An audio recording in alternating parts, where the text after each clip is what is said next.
지금 시각은 7시 27분입니다. 우리 지역의 이슈를 토론을 통해서 더 자세히 살펴보는 시간입니다. 티격태격. 오늘은 코로나발 기초학력 저하 문제를 토론해 보도록 하겠습니다. 박성률 평등교육 실현을 위한 강원 학부모회 공동대표, 그리고 김남철 학교를 사랑하는 학부모 모임 강원도 상임대표 두 분을 모셨습니다. 어서 오십시오.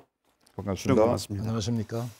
자, 얼마 전에 국가 수준 학업 성취도 평가 결과가 있었습니다. 강원도를 비롯해서 전국의 중3, 고2 학생들 일부를 표본으로 한 평가였었는데, 평가 결과 학력 저하가 확인되는 기초학력 미달 비율이 확대됐다는 결과가 나왔습니다.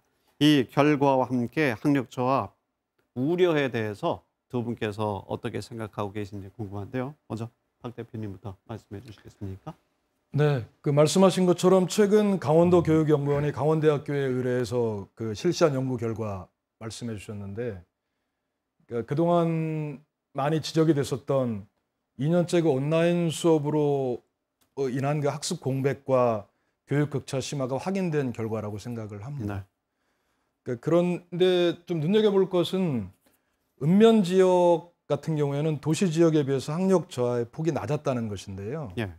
읍면 지역은 도시 지역보다 출석 일수가 좀 더 많았다는 것이고, 원격 수업보다는 이제 등교 수업이 학습적인 효과를 더 낸다고 하는 것들을 입증한 그런 자료라고도 볼 수 있는데, 그러니까 학력이라는 부분에 대해서는 좀 다르게 좀 생각을 해볼 부분이 좀 있다고 생각합니다. 차차 말씀드리겠습니다. 우선 평가 결과와 학력 저하 우려에 대한 말씀 어떻게 보십니까? 도표를 제가 하나 준비를 했는데 혹시 좀 띄워주실 수 있나 모르겠습니다. 예를 들어서 이번 중3 영어 기초 학력 미달의 경우 코로나 이전에 이미 4%가 미달자가 나왔고, 코로나 이후에는 1.6% 정도 나왔습니다.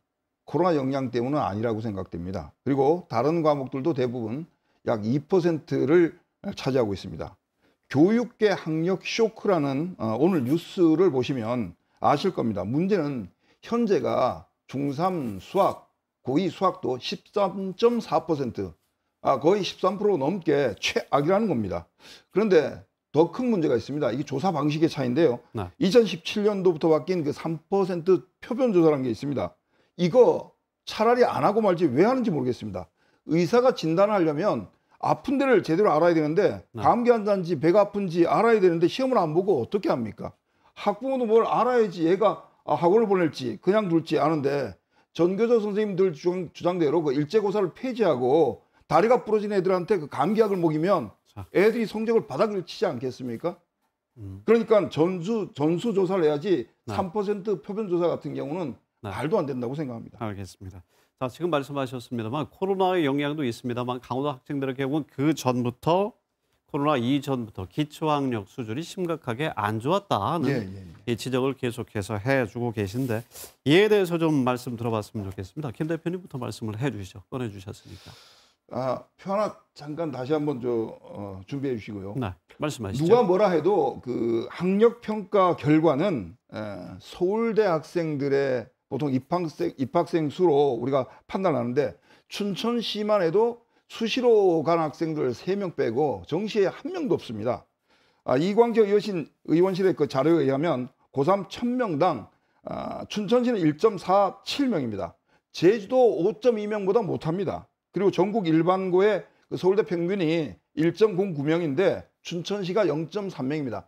춘천시가 이렇다면 강원도도 거의 다 비슷할 겁니다. 그리고 고교 평준화 이전과 이후의 서울대 입학 비교표를 보시면 2008년까지 지난 10년간 전국에 30등이었던 강릉고등학교, 52위의 춘천고등학교, 그리고 64위의 원주고등학교, 이 3개 학교가 총 376명의 서울대생을 배출했는데요. 2013년 평준화 이후에 9년 동안 단 한 곳도 100위 안에 들어간 학교가 없었습니다. 한마디로 강원 교육은 완전히 망쳤습니다. 이에 대해서 어떻게 생각을 하십니까, 김 대표님? 네, 이렇게 한번 질문 드리고 싶습니다. 그러니까 지금 김남철 대표님 서울대 그 입학생 기준으로 얘기하셨는데, 명문대 졸업하면 그 인재나 또는 인생의 모든 문제를 해결하는 그런 문제로 등극하는지 그 질문 우리가 좀 한번 심각하게 물어야 될 것 같습니다. 그러니까 강원도 학생들의 그 수능 점수를 이야기할 때 말씀하신 것처럼 수능 점수만 따진다면 뭐 전국 최하위라는 그런 이야기도 합니다. 그런데 정말 학력이라고 하는 것이 우리에게 있어서 꼭 그렇게만 봐야 될 것인가? 그러니까 특히 강원도의 경우에는 수능 점수만 따지는 것은 문제가 있다고 봅니다. 그러니까 강원도 같은 경우에는 그 내신 성적으로 대학을 진학하는 수시 합격률이 90%에 가까이 되고 있고요. 수능 성적으로 대학을 가는 학생들은 10%에 불과합니다. 그러니까 따라서 수능 점수만으로 학력을 말한다는 것은 일정 부분 그 통계에 좀 의미가 좀 작아지는 부분이 있고 특히 학력이라고 말할 때 지금 그러니까 명문대 자꾸 강조를 하시는데 그러니까 그러다 보니까 이제 점수를 많이 따야 되고 아이들 사교육도 시켜야 되고 자꾸 점수 위주로 아이들을 몰아가는데요. 학교에서 학력이라고 말할 때 21세기는 좀 다르게 보는 것 같습니다. 그러니까 그렇다면 다른 부분으로 보면 소통, 협력, 성찰 이런 것들을 통해서 산업화된 사회에서 다양한 사람들과 잘 어울릴 수 있는 행복한 삶을 설계할 수 있는 힘 그리고 스스로 생각할 수 있는 상상력과 자유로운 의지 이런 것들을 키워주는 것이 학력이라고 본다면 이제는 우리가 과거의 교육 방식인 그러니까 점수만을 가지고 점수만을 가지고 아이들을 판단하는 학력 기준보다는 조금 자유롭게 놔야 된다고 생각하고요. 학력의 의미를 21세기를 새롭게 의미 부여를 하자는 말씀이신데요. 김 대표님 이에 대해서는 어떻게 저희 생각하십니까? 학부모들 입장에서는 사실 자기 자식이 다 서울대에 가기를 원합니다.